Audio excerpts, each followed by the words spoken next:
Aaron Rodgers was just saying how he got a couple weeks into training camp, and the thing that he remembers thinking about you was how in the world is this guy still repping with the twos? He's a starting linebacker. Did it require some patience on your end when you came in, and did you feel like you should have been on that top line maybe before you were in camp? No, I just kind of focus on what I can control. Like I kind of been saying before, I was a late acquisition, so I didn't really have a lot of time with my coaches.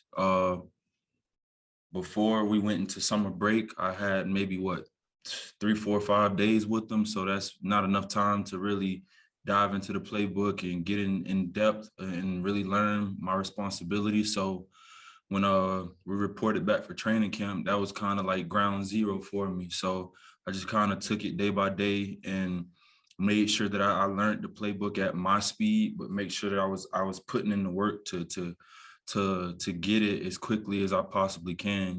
Like I understood I had time, with having a couple weeks before we had any possible preseason games or whatnot, but I was just taking it one day at a time and just controlling what I could control.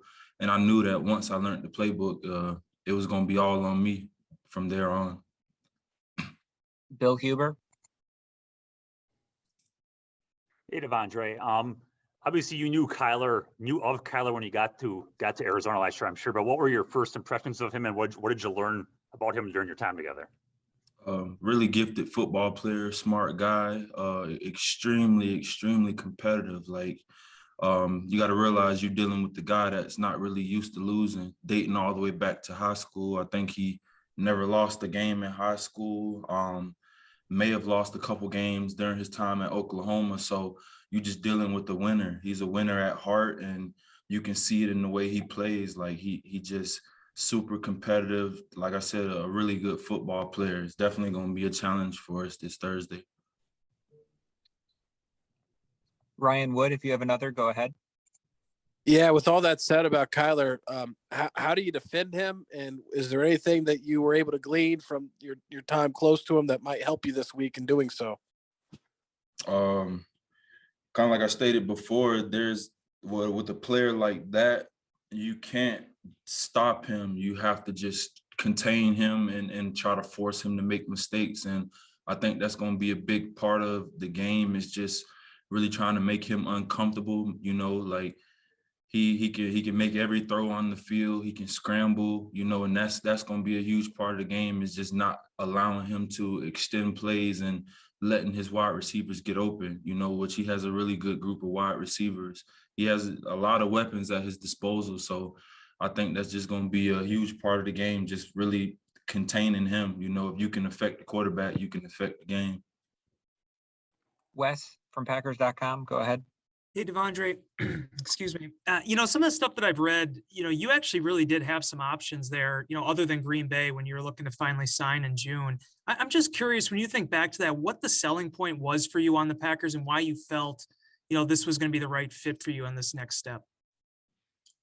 Yeah, a lot of people don't know the backstory, so I just kind of let them think what they want. But my final decision to come here really came down to, I just wanted to be on a winning team. Like I definitely had other offers, but I was just wanted to be a part of a winning organization and just be able to, like I said, showcase what I can do. I always knew what I was capable of, but I just wanted to come somewhere where I had a great opportunity to win. And that was kind of one of my ultimate decisions, on top of the fact of the relationship I had with Coach LaFleur prior. Like it made it a pretty easy decision once everything kind of boiled down. Bill Huber.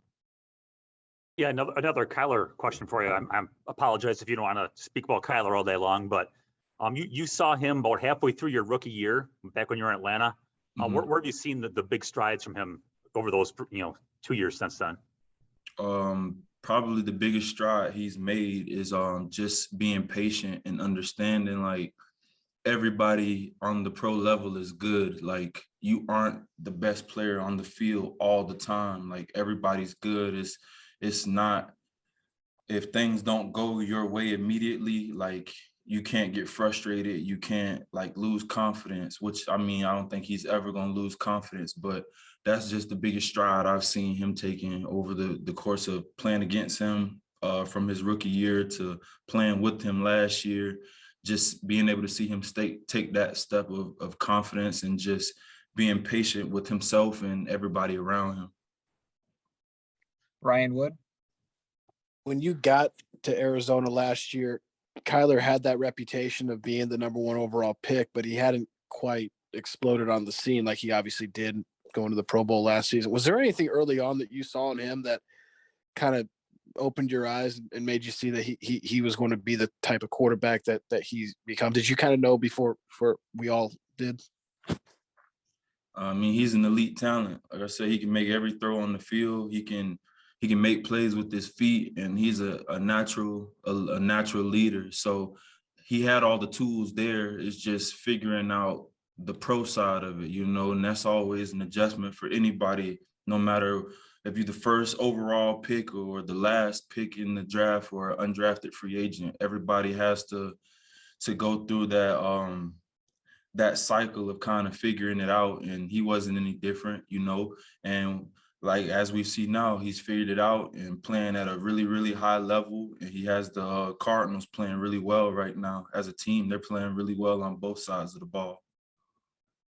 We're just going to do a couple more. Wes, if you have another, go ahead. Yeah, De'Vondre, with some of the injuries you guys have had to weather, what do you think the in-season veteran acquisitions have brought to to this defense with Rasul obviously playing some big snaps? You guys added Whitney. I think he played 31 snaps. How have you seen those new guys kind of come in and sort of make their own impact on this unit?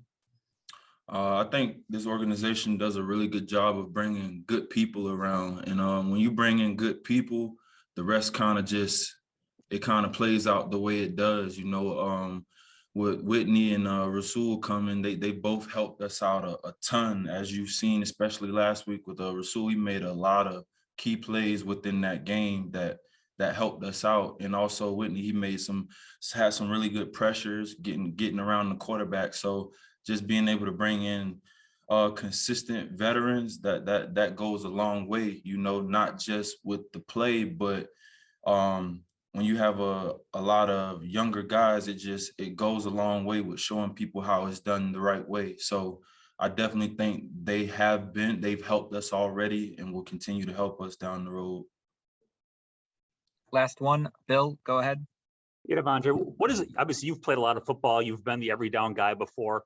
But what is it about this scheme that seems to fit you so well? Because your numbers are, if you keep up this pace, are going to be astronomical compared to what you've done in the past. And you've had good numbers in the past. Honestly, kind of to get straight to the point, I played in systems where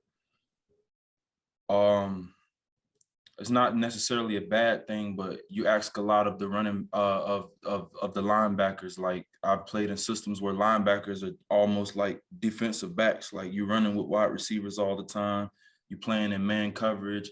And I mean, it's something I can do. I'm very good at it, but this system just allows linebackers to be linebackers and defensive backs to be defensive backs. So if that makes sense, that's basically the biggest difference. It just allows a linebacker to be a linebacker and make plays within the box area. So that's something that I would say is unfamiliar because I've done it before, but I haven't had this consistent role where this is what you're doing all the time. Like I've always had to switch roles weekly. Like I've basically played just about every position on defense before. And I mean, I have it on tape, so I'm comfortable with it. But at least like knowing week in and week out what my role is, it just allows me to play consistently at a high level.